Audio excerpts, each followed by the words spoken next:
Beetlejuice, Beetlejuice, Beetlejuice. इसका नाम 3 बार लेने से कोई जादू तो नहीं होगा, पर यह एक देखने लायक नजारा होगा।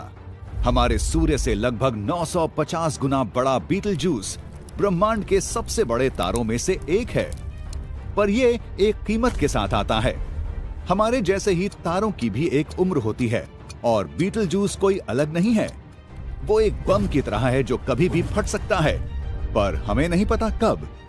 तो क्या हो अगर आज ही वो दिन हो जब बीटलजूस एक धमाके के साथ फट जाए? हमारी पृथ्वी इससे कैसे प्रभावित होगी? और क्या हमारा ब्रह्मांड कभी पहले जैसा रहेगा? आप देख रहे हैं क्या हो अगर, और ये है क्या हो अगर बीटलजूस तारा अभी फट जाए तो। बीटलजूस 650 प्रकाश वर्ष की दूरी पर होने के साथ पृथ्वी के सबसे करीबी तारों में से एक है। ये इसे अनुभवी और शौकिया खगोल वैज्ञानिकों के बीच समान रूप से प्रसिद्ध बनाता है। बीटलजूस एक बहुत बड़ा लाल तारा है। इसका मतलब जब उसकी उम्र खत्म होगी तो वो पहले फैलेगा और फिर फट के अपने कोर भाग में ढह सकता है और शायद एक ब्लैक होल भी बन सकता है। चलिए मान लेते हैं कि आज के ही दिन बीटलजूस फटेगा और इससे एक आश्चर्यजनक ब्रह्मांडीय लाइट शो होगा। पर इससे पहले कि हम बीटलजूस के इस आखिरी दिन को देखें, एक फटता हुआ तारा पृथ्वी को क्या नुकसान पहुंचा सकता है? तारों को न्यूक्लियर पावर प्लांट्स की तरह समझिए। अगर ये फटेंगे तो आप एक बहुत बड़े पैमाने पर तबाही को देखेंगे। बीटलजूस के फटने के 50 प्रकाश वर्षों के अंदर किसी भी चीज को शक्तिशाली शॉक वेव्स को झेलना होगा और वो धूल और रेडिएशन से भर जाएगा। क्या आप इस ब्रह्मांडीय विस्फोट से जिंदा रह पाएंगे? असल में हाँ, मुझे पता है ये अजीब है ना? ये क्या हो अगर है और आप मान रहे हैं कि सब मर जाएंगे, पर इसे समझिए कि इस एपिसोड में सब बचकर निकल आएंगे। बीटलजूस के फटने से हम केवल एक ही दुष्प्रभाव महसूस करेंगे और वो है दुख। ये बहुत बेकार होगा कि हमें ओरायन तारा मंडल के सबसे चमकीले तारे को अलविदा कहना होगा। यहाँ नीचे पृथ्वी पर हम आकाश में एक बहुत चमकीला प्रकाश देखेंगे। ये दिन में भी दिखाई देगा और इतना चमकीला होगा कि रात में एक पूर्ण चंद्रमा को भी टक्कर देगा। परेशान ना हो, आप इसे जरूर देख पाएंगे क्योंकि ये लाइट शो कुछ समय तक चलता रहेगा।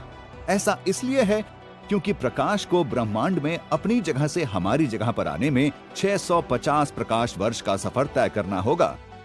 ये एक असाधारण और देखने लायक घटना होगी, पर बीटलजूस अब फटने वाला होगा।